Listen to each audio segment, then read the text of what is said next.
چلی گئی کربلا میں. اب مکے اور کربلا کا میں تقابل نہیں کرنے لگا.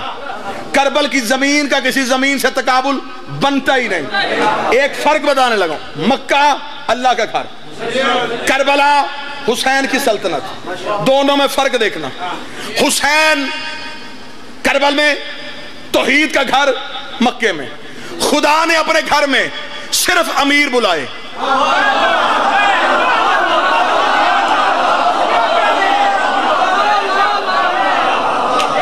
کسی نے دعوت نامہ دیکھنا تو قرآن منبر پہ لے کے آئے.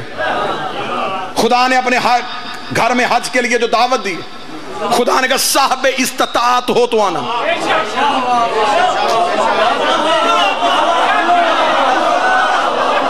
مستطیع ہو آؤ, مقروض ہو نہ, بیٹی بیاہنے والی ہے نہ, غریب ہوں نہ, محنت مزدوری کرتا ہوں نہ, سارے واجبات ادا کر کے اب تیرے پاس اتنی رقم ہے تو آسانی سے میرے گھر کی زیارت کر سکتا ہے, آ جا. خدا نے صرف امیر بلائے. کربلا میں حسین کے کرم نے انگڑائی لی. حسین نے کہا تو غریب ہے, قرضہ لے کے واپس حسین کرے گا. اٹھے وہ ہاں جو حسین کی زری پہ میں سونا چاہتا ہے. حسین نے کہا تو غریب, قرضہ لے, کربلا پہنچ.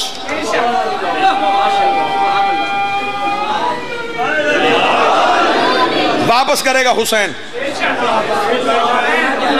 مکہ سے ایک آواز اللہ کی گونجی, مکے آؤ, پچھلے گناہ معاف.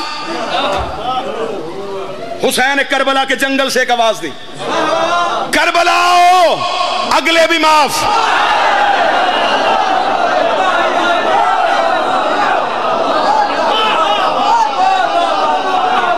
جس بندے کا صرف یوں سر ہلائے نا, اس بندے نے میرے جگر میں تکلیف دی ہے. اس بندے کے لیے اب میں معصوم کا فرمان پڑھنے لگا ہوں. ایک بندے نے معصوم سے پوچھا تھا, اس نے آگے کہا مولا میں نے سنا ہے کہ تیرے جد حسین کی زیارت کرنے سے گناہ معاف ہو جاتے ہیں. امام نے فرمایا تو نے غلط سنا ہے. اس نے کہا مولا میں بھی یہی سوچ رہا تھا, ایک سفر سے گناہوں کی معافی کیسے ہو جاتی ہے. امام صادق کے چہرے میں جلال آیا. امام نے جلال میں آگے کربلا جانے سے نہیں, کربلا سوچنے سے گناہ معاف ہو جاتے ہیں.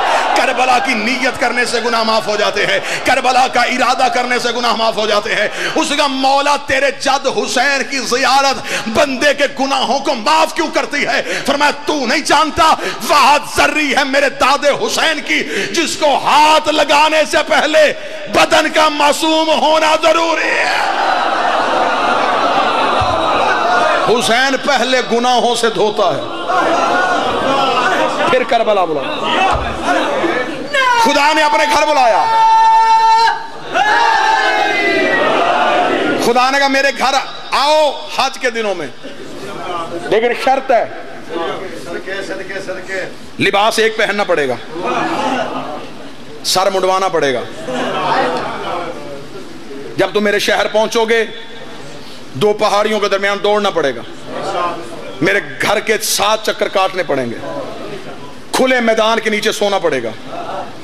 جب تو نے بدن پہ احرام باندھ لینا, خدا نے کہا میری شرطیں ہیں, تو نے آئینہ نہیں دیکھنا, تو نے سرما نہیں لگانا, تو نے خوشبو نہیں لگانی, تو نے تنکا نہیں توڑنا, تو نے مچھر نہیں مارنا, تو نے کسی جاندار کو تکلیف نہیں دینی, تو نے ظلم نہیں سوچنا, تو نے کسی برائی کا دل میں ارادہ بھی نہیں کرنا. یہ ساری شرطیں تو نے کرنی ہے. پیاسا بھی رہنا پڑے گا, بھوکا بھی رہنا پڑے گا, رش میں بھاگنا بھی پڑے گا, کچلا بھی جا سکتا ہے, گر بھی سکتا ہے, مر بھی سکتا ہے, بے ہوش بھی ہو سکتا ہے. اتنا کچھ تو نے کرنا ہے, پھر بعد میں نے فیصلہ کرنا ہے قبول کرنا ہے کہ نہیں کرنا, حج قبول کرنا ہے کہ نہیں کرنا, حج قبول کرنا ہے کہ نہیں کرنا. جو ہاتھ اسی سال حسین کی زری پہ لگنا چاہتا ہے, خدا نے شرطیں بتائی, حسین نے کرم سستا کر دیا. حسین نے کہا تو کربلا, تو 6 کروڑ میں بھی آیا پانی حسین دے گا,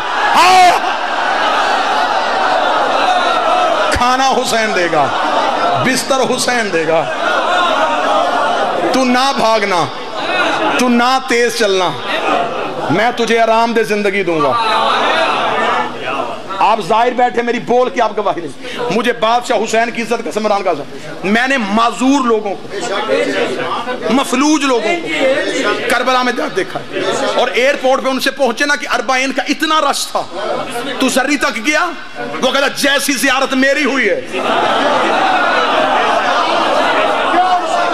ابھی یہ حاجیوں کی فلائٹیں حج سے واپس آئیں گی. حاجیوں کے سروں پہ قرآن رکھ کے پوچھنا, حجر اسود کو چوما, وہ کہیں گے لاکھوں کا رش تھا, پہنچ ہی نہیں سکے. کعبے کے غلاف کو ہاتھ لگا, بڑی کوشش کی تھی, ایک بار صرف 2 یا 3 انگلیاں مس ہوئی. جا 6 کروڑ بندہ بھی کربلا سے واپس آئے, اس سے جا کے پوچھو حسین کو ملا, وہ کہتا جیسے زری سے میں لگا ہوں.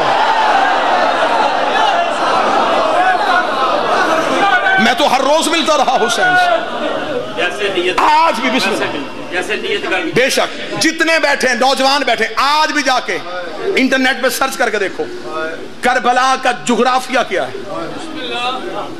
70,000 سے زیادہ نفوس کربلا میں نہیں. کربلا شہر کی طول و عرض دیکھو, پھر ہر سال حسین کا بلانا دیکھ, کبھی 1.5 کروڑ, کبھی 2 کروڑ, کبھی 3 کروڑ.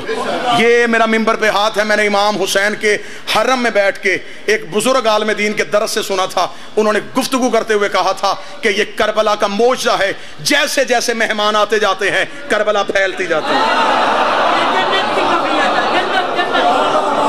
پھر انہوں نے اگلی سطر پڑھی, اور میاں صاحب وہ سطر وہ معرفت کی معراج تھی کہ میری آنکھوں کے سامنے مولا حسین کا حرم تھا, اور اس عالم دین نے حسین کے حرم میں درس دیتے ہوئے کہا حسین کا جب کروڑوں بندہ حسین کے صحن میں کھڑا ہوتا ہے اور حسین کا تخت سامنے لگا ہوتا ہے, اس نے کہا کہ خدا کربلا میں کروڑوں کو حسین کے سامنے کھڑا کروا کے زمانے کو بتاتا ہے کہ قیامت میں حساب کس نے لینا ہے.